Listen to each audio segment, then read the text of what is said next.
আসসালামু আলাইকুম। সততা মিডিয়া ডাবল ওয়ানের পক্ষ থেকে সকলকে স্বাগত জানাচ্ছি। সম্মানিত দর্শকবৃন্দ, আপনারা জানেন আজকে স্বৈরাচারী শাসক শেখ হাসিনার পদত্যাগ হয়েছে ১ মাস পূর্ণ হয়েছে। সেই ১ মাস পূর্ণতে সারা বাংলাদেশে আজ বিভিন্ন কর্মসূচি পালিত হয়েছে। ঠিক তেমনিভাবে হোসেনপুরে বিভিন্ন কর্মসূচি পালিত হয়েছে। তার মধ্যেও আপনারা জানেন যে বাংলাদেশ খেলাফতে মজলিসের মহাসচিব মাওলানা মামুনুল হকও বিভিন্ন জায়গায় সারা বাংলাদেশে প্রোগ্রাম করছেন।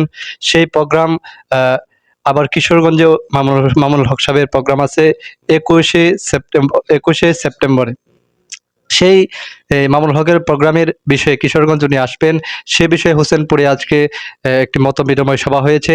এখানে যারা এই মিটিংটি করেছেন তাদের একজন আছেন আলী হোসেন নুরী সাহেব। ওনার কাছে জিজ্ঞাসা করবো যে আজকের এই মিটিংটা সার্বিকভাবে কি জন্য আপনারা ডাকলেন?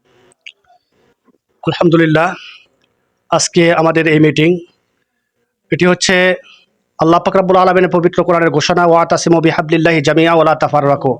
আমাদের কিশোরগঞ্জ জেলাধীন হোসেনপুর থানা, ঐতিহ্যবাহী হোসেনপুর থানা, এখানে রয়েছে অসংখ্য ওলামায়ে কেরাম, বিভিন্ন মত এবং পথের ওলামায়ে কেরাম রয়েছে। তো সেই সুবাদে আমরা একটা বাংলাদেশ খেলাফত যুব মজলিস আল্লামা মামুনুল হক সাহেব, যেই খেলাফত মজলিসের সম্মানিত মহাসচিব, তেনার অধীনে আমরা কাজ করতে চাচ্ছি। সেই ব্যানারে বাংলাদেশ খেলাফত মজলিসের ব্যানারে আমরা কাজ করতে চাচ্ছি।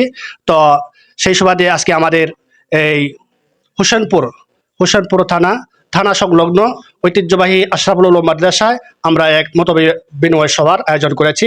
এখানে বিভিন্ন শ্রেণীর এবং বিভিন্ন পেশার ওলামায়ে কেরাম আমরা একসাথে একত্রিত হয়েছি। সকলে মত দিয়েছে আমরা একটা শক্তিশালী ব্যানার হোসেনপুরে তৈরি করবো ইনশাআল্লাহ।